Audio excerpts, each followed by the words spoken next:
Hello，欢迎回到艾森的频道。上一期视频我不是聊了吗？我说压垮释永信的最后一根稻草，很有可能就是那一次超级敏感的梵蒂冈之行。视频发出去以后啊，后台简直是炸裂了，收到超多留言，好多人说是阴谋论。那今天艾森可以非常肯定地告诉各位，我基于公开信息跟逻辑做出的这个推断，基本上被证实了。收到了非常可靠的内部消息，而这些信息都指向了同一个方向，没错，就是这次越界的梵蒂冈的秘密外交，最终引爆了本场的少林寺风暴。所以这个就引出了一个更有意思的问题，想想看，现在扣在释永信头上的这些罪名，挪用寺院资产，跟好几个女的有不正当关系，还有私生子，刑事犯罪，违反佛教戒律，所有这些听着是不是特别耳熟呢？2015年他面对的就是同样的指控，但结果真的是天差地别。当年官方说查无实据，但今天呢，不光立案调查，中国佛教协会更是直接把他的戒牒都给注销了。那在宗教上等于已经宣判了释永信的死刑。那这背后到底发生了什么？是谁在当年有那么大的能量，能够在2017年护住他周全？但又是什么让这样一把保护伞在2025年唰的一下就收起来，甚至还能够反手一巴掌把他拍进了深渊呢？想要搞明白这样一把保护伞，我们先要弄清楚一件事情，围绕着少林寺这块大蛋糕，其实有一个联盟，一个命运共同体，而把命运共同体里面所有这些人死死的粘在一块的胶水，就是今天咱们这位主角传奇方丈释永信。你想想看，释永信刚刚接手少林寺的时候，那叫一个惨，80年代一个破庙，穷到叮当响，要靠自己种地才能够活下去。结果呢，在他的手上，硬是靠着超神的这个商业头脑跟手腕，把这个破庙搞成了一个商业帝国。他这个商业版图的核心，就是一家叫做荷兰少林无形资产管理有限公司的公司，而这家公司就是他手里头最重要的牌。他对外投了16家公司，业务是五花八门，什么都有。所以你看，释永信可以给这个联盟带来的价值是非常独特的，它有很不错的商业的创意跟非常巨大的非常实在的经济利益，但是光有钱还是不够的。释永信还能给这个联盟带来一个非常重要的东西，就是文化方面的软实力，又或者说是面子或者是荣耀。释永信把少林寺打造成了中国最亮的一张文化名片，是服务国家软实力的一张王牌。他在全世界开了200多个文化中心，带着少林功夫去非洲，甚至跑到联合国去讲禅宗，这个牌面真的是直接拉满了。所以你看，释永信他既是财神爷，又是文化大使，他能够给围绕着少林寺组成的这个命运共同体提供2样东西，一个是钱，另外一个是脸。那么他想要什么回报呢？其实他想要的就是对于这个帝国的绝对控制权。而有了这个财神爷之后，那么是谁第一个跑来抱大腿呢？当然就是地方政府。对于荷兰郑州，尤其是少林寺所在的登封市这3级政府来说，释永信跟他的少林寺简直就是政绩跟钱袋子的双核心发动机。你可以想象一下，假如你是登封市的市长，你地盘上有这么一棵摇钱树，你会怎么办？那当然是拼了老命也要护他的周全，对不对？我给大家看一组数据，你就明白了。早在2006年，普京去了一趟少林寺，就让游客数量暴涨了 30%， 光是那一年的旅游收入就将近3个亿。更夸张的是，有很长一段时间，光是少林寺的门票钱就占了登封市财政总收入的1/3。1/3是一个什么概念呢？这个就是说，少林寺如果打一个喷嚏，登封市的财政就得重感冒。但这个其实还只是门票的收入，你可以再想一下，靠少林这个 IP 吃饭的整个产业链其实是非常庞大的。登封遍地都是打着少林旗号的这些武校，大大小小有60多家，常年有7万多个全世界来的小孩在那个地方练武，有7万多人吃喝拉撒，一年就能够给当地带来超过7个亿的现金流。当地人都开玩笑说，在少林寺旁边你剃个光头就能够发财。那这个话虽然是开玩笑，但是其实血淋淋的说明了少林寺对于地方经济的影响能够有多大。所以你想想看，2015年那封非常要命的举报信一出来，登封市政府面前这道选择题其实简直不要太简单。一边是保住适用性，那经济就稳了，财政就有保障，几万人的饭碗就端得稳稳的。而另外一边是干掉适用性，那少林寺的牌子搞不好也就砸掉了，游客没了，财政会悬崖式的下跌，那整个城市的经济都有可能受到严重的影响和冲击。那如果换你是做市长，你该怎么选呢？所以你看，其实这个不是简单的官商勾结，这是一种你活我也活，你死我也死的一个非常深度的绑定的关系。把适用性保下来，就是保他们自己的政绩跟饭碗。但你以为这样就完了吗？这个其实还是一个市一级政府的账本。如果我们把格局打开一点，往上看，在整个河南省的盘子里面，适用性跟少林寺，它这个角色其实就更重要了。它是一张通往世界的政治名片。大概在2014年到2018年那会儿，当时的河南省领导层，比如说像郭根茂书记或者是谢伏瞻省长，正在憋个大招，叫做文化强省，华夏历史文明传承创新区。说白了，就是想把荷兰的这个文化牌给打响。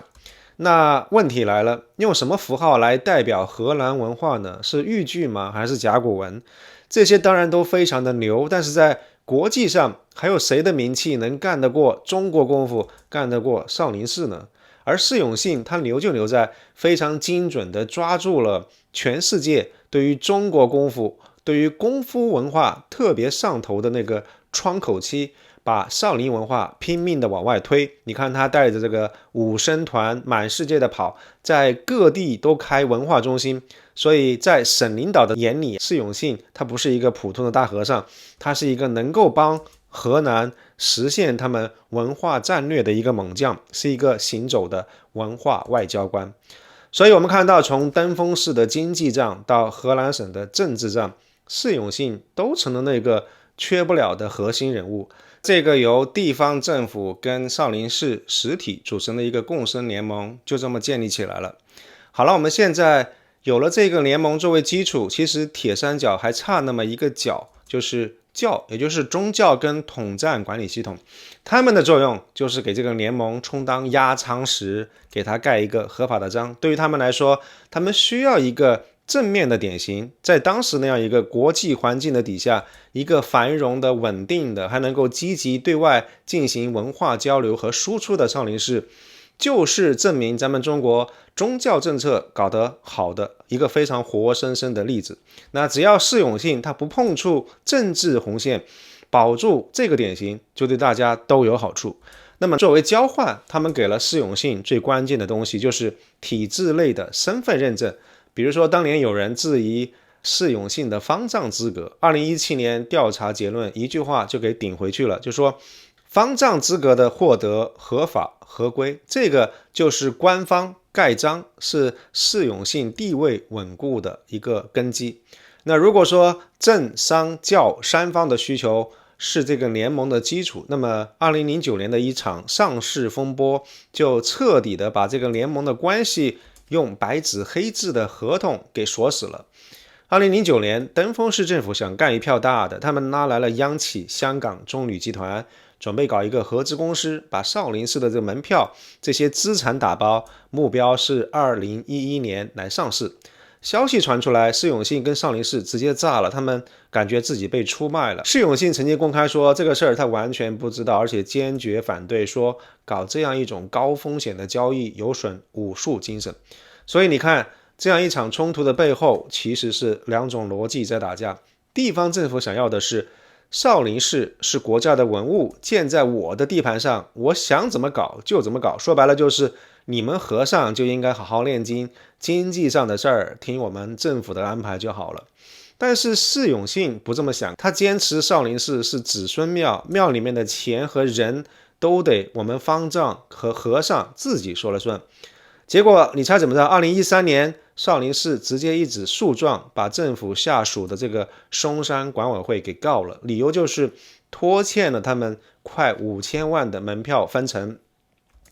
这个在当时简直是爆炸性的新闻，一个寺庙直接告政府。但是这样一个诉状也直接把所有的矛盾都摊到了桌面上，没有办法，大家只能够坐下来谈。最后他们搞出来的这个妥协的方案也可以说是相当有中国式的智慧。一个新的合资公司港中旅登峰公司挂牌了，这个方案设计的也算是非常巧妙。首先在面子上，少林寺就本身不上市了，保住了宗教的面子。第二个，在里子里这家公司其实拿走了少林寺最值钱的现金流，也就是门票的经营权。但是在利益上会重新划分这个蛋糕，少林寺拿到了稳定的分成，政府跟港中旅也各自拿到了一个正规的赚钱平台。所以就通过这么一场斗法，政商教复合体就从一种本来是私底下的一种默契，变成了一个白纸黑字有法律合同的这个利益共同体。从这个时候开始，释永信、地方政府、商业资本就成了一根绳上的3个马蚱。我想任何对于释永信的打击，从此以后都会直接损害这家公司的价值，也就是损害所有人的利益。那这个结构为我们接下来要讲的2015年的那场风暴埋下了关键的伏笔。好了，故事的高潮部分到了，那时间快进到2015年7月份，一封自称来自于释正义的举报信直接在网上引爆了舆论的核弹。在信里面他说释永信有2个户口，跟好几个女人都有染，还有私生子，而且他还侵占少林寺的资产。每一条指控都足够释永信这个少林寺的方丈身败名裂，甚至有可能进去踩缝纫机。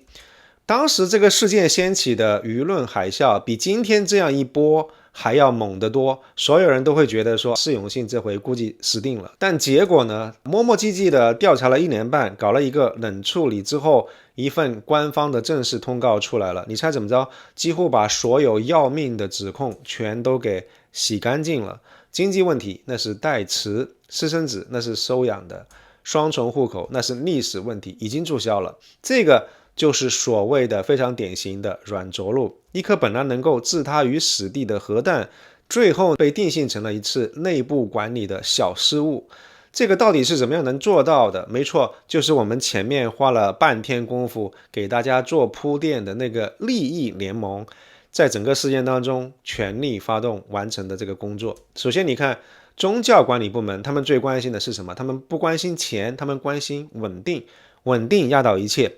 处理释永信这样的国际文化名人，一不小心有可能被外媒炒作成宗教迫害，影响国家形象。而且一个被丑闻搞垮，闹得满世界都知道的这个少林寺，对于他们来说也是监管上的巨大失败。所以在当时那个稳定压倒一切的大前提底下，把这个事儿当成内部矛盾低调处理是最稳妥的选择。所以2015年危机爆发以后，国家宗教局的回应特别有意思，他们要求河南省的宗教部门协调了解核实情况。这个细节很重要，把调查权交给地方，这个就是一个非常典型的危机公关的套路，目的就是把问题内部化、本地化，不要让它失控。好了，现在国家宗教管理局把球踢给了地方政府，那如果你是当时的决策者，你眼前就2个按钮，一个叫做办它，一个叫做保它，你会按哪个按钮呢？按办它这个按钮，连锁反应是灾难性的，地方政府的摇钱树没有了，财政收入暴跌，辛辛苦苦搞的这个政绩工程也塌了，搞不好还会拔出萝卜带出梨，把自己也给绕进去了。而宗教系统呢，也得背一个长期失察的锅，那所有投了钱的生意伙伴都有可能会血本无归。但是如果按保他那个按钮，结果可能会完全不一样，经济链条不会断，钱还能够继续赚。通过自己来主导调查，可以把危机定性成为个人的作风问题，或者是管理不规范，但不是犯罪，这样就能够有效止损。最重要的是，告诉外面一切照旧，能够让这样一台印钞机继续转。所以你看到了吗？这道题根本不是什么选择题，就是送分题。联盟的集体利益决定了保住适用性是唯一理性的选择。所以从那一刻开始，后面其实所谓1年半的调查时间，它的目的不是查明真相，而是怎么样给保他这个结果找一个非常合理的说辞。那第一招也是最狠的一招，就是把经济问题大事化小。之前这个网络上最要命的指控是释永信个人占了公司80%的股份，涉嫌侵占寺庙财产。那么调查结论怎么样说呢？他先承认有这个事儿，然后呢抛出了一个法律上特别模糊的魔术词汇，叫做代持，意思是这个股份是受少林寺僧团委托，由他代为持有的。因为当时寺庙不能够当公司股东，看明白这个操作了吗？一下子就把一个有可能会坐牢的职务侵占罪给说成了一个是为了寺庙发展没有办法不得已才这么干的一个历史遗留问题。所以这是一个非常漂亮的乾坤大挪移，直接就把他从悬崖边上给拽了回来。那第二招，关于这个私生子的问题，举报信里面不是说他同时跟好几个女人有染还有私生子吗？那调查报告并没有傻乎乎的全盘否认，而是非常有选择性的搞了一个外科手术，专门挑了举报信里面点了名非常好查证的那个韩某军母女来下手。他们的结论就是，这个母亲20多年前就已经没有生育能力了，这个女儿是收养的。那这样一招公关技巧真的非常高明，他通过证明举报信里面最具体的那一部分是假的，来让大家觉得整个举报都不可信，然后非常巧妙的绕开了那个更难查证的核心问题，就是他到底跟别的女人有关系没有。这是一个非常典型的四两拨千斤，堪称经典。第三个招是关于户口问题，他们非常技术性的给糊弄过去了。报告承认释永信确实有过另外一个户口，但是马上就补上一句，那是历史原因造成的，而且早就注销了。一句话就把这个可能涉及到身份伪造的一个比较严重的问题降级成为了一个已经改好了的一个行政程序上的小瑕疵。所以你看2017年这份报告是一个非常好的危机公关的教科书案例，它的功能就是赶紧平息舆论，修复少林寺的品牌，把风险隔离开，确保这个联盟的印钞机能够继续安安稳稳的运转下去。但是光有地方这个联盟保它足够了吗？其实不太够，它还缺一个东西叫做天时。当时在国家层面的宗教政策风向刚好给了他们足够的操作空间。2016年4月，其实最高层开了一个全国宗教工作会议，这个会议的调子其实是两手抓，一方面要强调宗教中国化，抵御境外的渗透，这个为后来的收紧埋下了伏笔，但是另外一方面他们也特别强调了要发挥宗教界的积极作用，团结宗教人士来鼓励对外友好交往。那这个团结跟引导的调子，就等于说给释永信这样一种搞文化输出的一个特别好的典型，给他了一个非常好的保护罩。他在全世界跑，在当时完全可以被解释成是在讲好中国故事，对不对？那这样的话，就给了释永信这件事情一个非常大的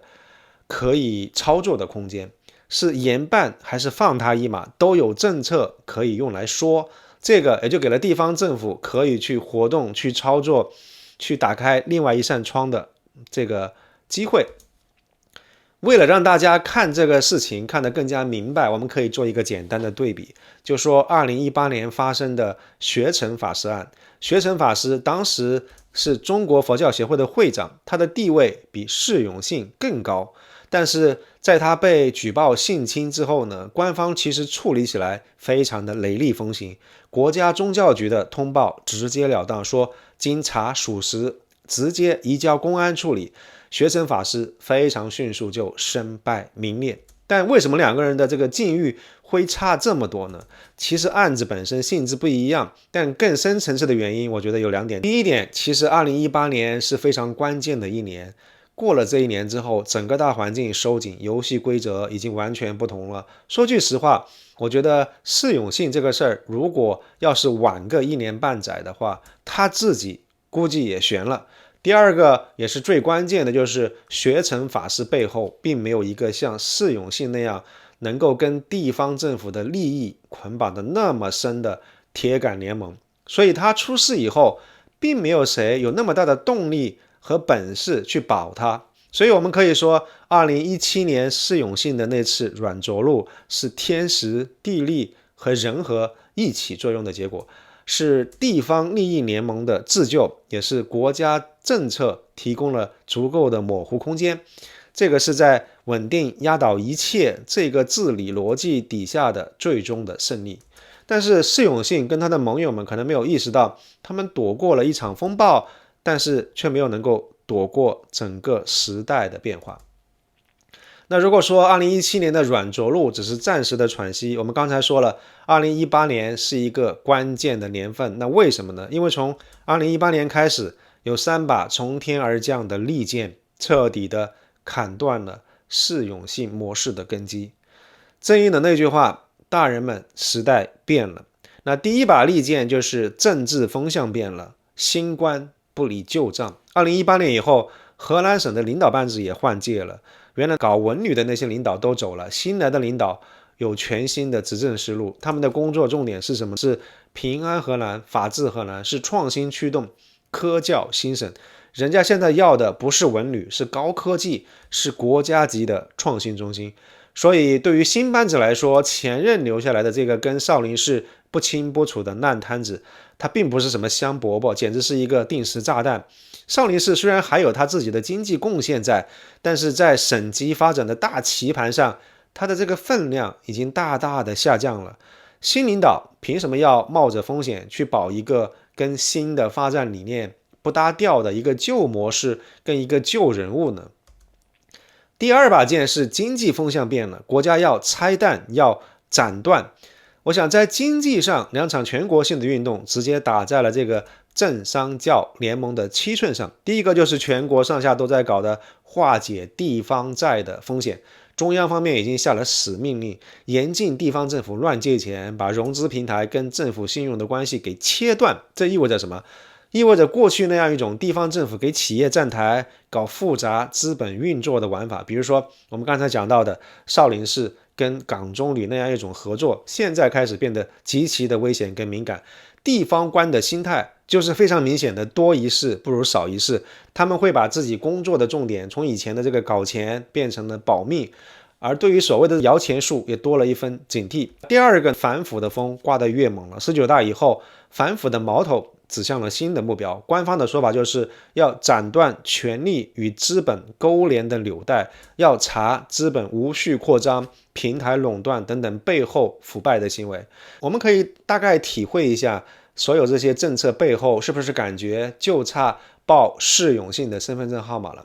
他跟地方政府、国企之间那样一种盘根错节的关系，过去曾经是可以保他的联盟，但是在新的政策底下，在新的中央的动向底下，在反腐风暴下面，反而变成了一把悬在所有人头上的剑。而第3把剑也是最要命的一把，是意识形态上面的紧箍咒越练越紧。2018年2月份，新的宗教事务条例出来了。这个条例的核心多了2个关键词：遏制极端、抵御渗透。特别是里面提到一条，白纸黑字写着宗教事务不受外国势力的支配。那与此同时，总体上国家安全观被提到了一个前所未有的高度。在这样一个大框架底下，任何没有经过批准的跟境外敏感组织，特别是宗教组织的接触，就不再只是简单的违规，而是有可能会被上升到危害国家政治安全的一个新的高度。所以我们看到这3把剑从政治所以您看这3把剑从政治、经济跟意识形态的3个方向咔咔咔咔同时砍向了那个曾经牢不可破的联盟。所以到了今天，这个联盟的根基早就已经被腐蚀一空了。地方政府的动机从保护变成了切割，生意伙伴面临非常巨大的政治风险，而宗教管理系统也必须要严格执行中央的这个铁腕政策。所以这个曾经非常牢靠的联盟，实际上已经名存实亡了。那个曾经被大家合力保下来的世永信，现在已经从核心资产变成了负资产，甚至是一个风险的引爆点。它的命运离摔得粉身碎骨也就差最后一根稻草了。你说这个其实会不会就是他后来要去梵蒂冈铤而走险的真正的原因呢？我想在一个已经布满地雷的棋盘上，你再随便乱走任何一步，结果都有可能是满盘皆输。而那样一次没有经过国家批准，还搞得挺高调的梵蒂冈之行，就是世永信踩下的那一颗最致命的地雷。那为什么是梵蒂冈？为什么一次看上去比较正常的宗教交流会要了他的老命呢？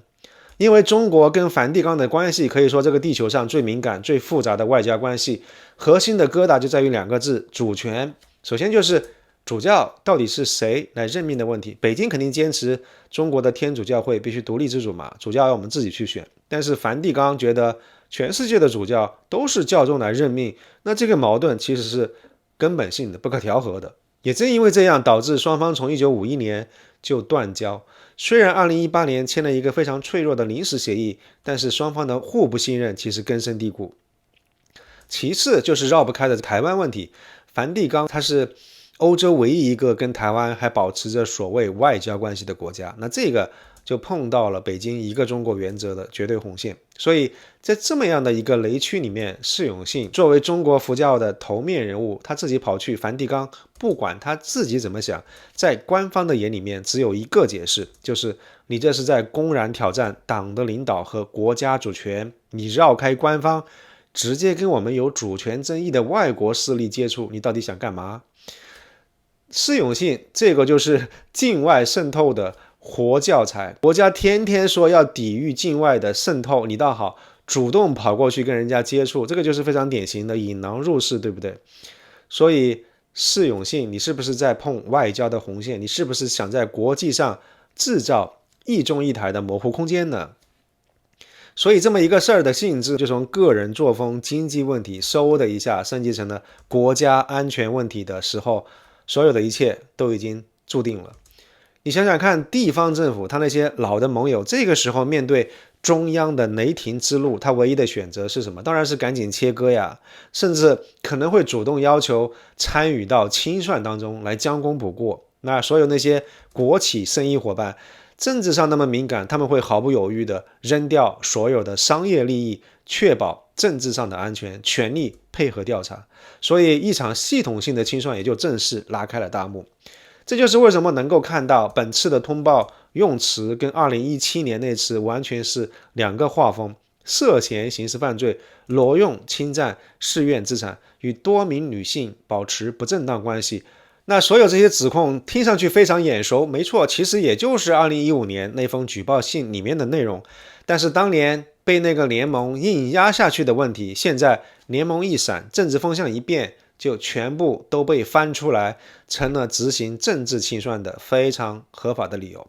紧接着，中国佛教协会宣布注销世永信戒牒，这个在宗教上也就是宣判了他的死刑。那就这样，一个曾经叱咤风云，在权力和资本之间玩得风生水起的 CEO 方丈，因为一次错误的时间踏向了错误的地点，他的这个致命一跃触发了早就为他准备好的清理程序，被他赖以生存的整个体系给彻底的碾碎了。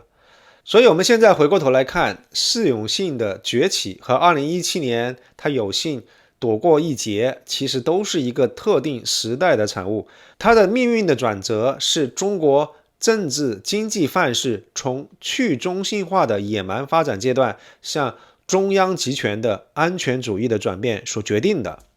在那个 GDP 就是一切的年代，地方政府有非常大的动力，有非常大的自主权，他们特别乐意跟世永信这